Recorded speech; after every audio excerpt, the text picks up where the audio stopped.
advisor says, I'd be happy to help your company for 1% of your equity. Or if you pay me a retainer of $2,000 a month, I'm happy to spend time with you. It's fine. There's lots of room in the world for advisors, and lots of those advisors are useful. A mentor says simply, how can I help? You're willing to engage in a relationship with an entrepreneur, with a startup community, without defining a transactional dynamic on the front. It doesn't mean it's altruistic. It doesn't mean that you have no desire to get something out of the relationship, but you're willing to give first.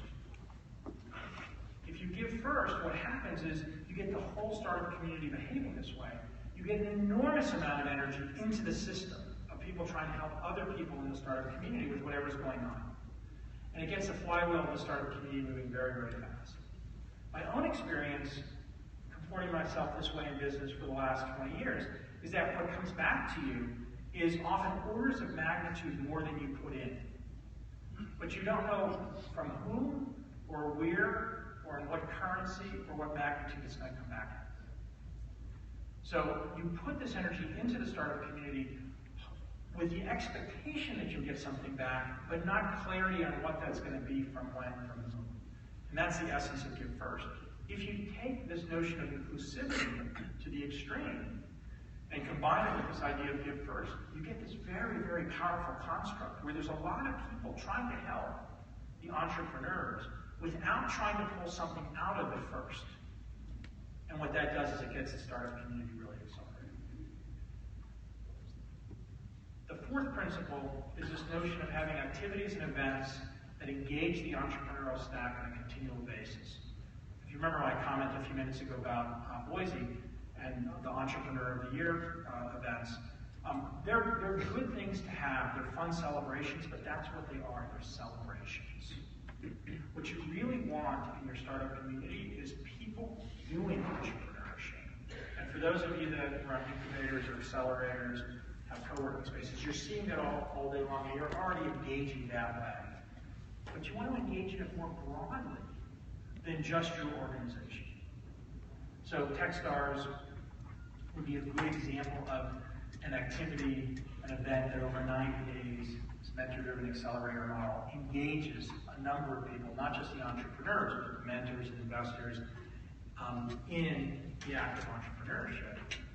But it's not just a 90-day program, it's a much broader dynamic, especially in the context of the startup community. So if you look into Boulder and think about the number of things that the Techstars organization is involved in besides just running its accelerator, it's quite broad. You may have heard of, how many people here have heard of Startup Weekend? So the first Startup Weekend was held in Boulder in 2007 by Andrew Hyde, who was the founder of Startup Weekend, who at the time worked for Techstars. How many of you have heard of Startup Week? The first Startup Week was Boulder Startup Week 6 or 7 years ago, run by Andrew Hyde after he left Techstars. And Techstars, again, was an important part of the origin story of both of these organizations, not just because of the linkage to Andrew, but because Techstars says, great, Andrew, go do it, that's awesome. I don't know what we'll get out of it, but let's go.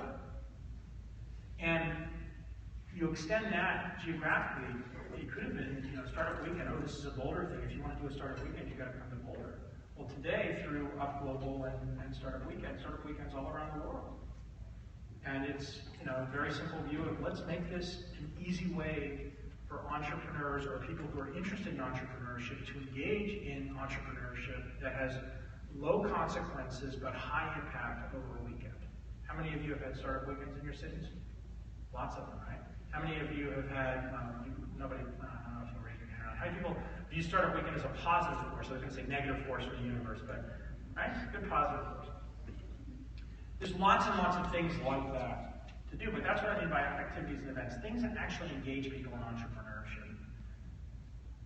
So if you go through those backwards, think about this notion of, number four really, engaging everybody in this startup activity, in the creation of companies, in ways to do things that are either heavyweight, where you're actually starting a real business like Techstars or a mentor-driven accelerator, or where you're maybe starting a real business and just experimenting. Oh, by the way, some interesting businesses come out of Startup Weekend. We happen to be, my foundry group, my venture firm happens to be an investor in one in Seattle called Rover. Anybody here know Rover.com? Couple. So if you have a dog and you need a dog sitter, Rover.com is a place to find a dog sitter. If you actually want a part-time dog, being a dog sitter on Rover is quite an interesting thing to do. If you decide you only want golden retrievers on, 4-day weekends once a month, and that's the extent that you want to have a dog, being a sitter on Rover is actually a pretty good way to do it. Extremely fast-growing company, came out of a startup weekend. Number 3, be inclusive of anyone who wants to engage at any level. Number 2, take a very long-term view. Don't let yourself get hemmed in by, how many companies got started last year, how much money did we raise for, our city, and ignore all that stuff. Look forward 20 years. That's what matters. When people try to put pressure on you, prove that this is useful. That's the wrong question. Focus on the right question. And the last is, having a critical mass of entrepreneurs as leaders is key.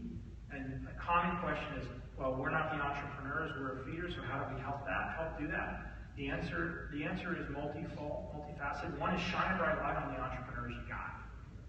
Number 2 is figure out how to engage with them to help them. And third is don't ask them for something, give them something. If you give them something, the chance of them engaging back with you is much higher than if you ask them for something. All right, so I wanted to stop with that. I know that y'all have talked about a lot of things over the last few days, and what I'd like to do is, against that as a backdrop, or anything else you want to talk about in the context of what you've been discussing around running your own accelerators or incubators or programs you're involved in, let's just do Q&A and go wherever y'all want. And also have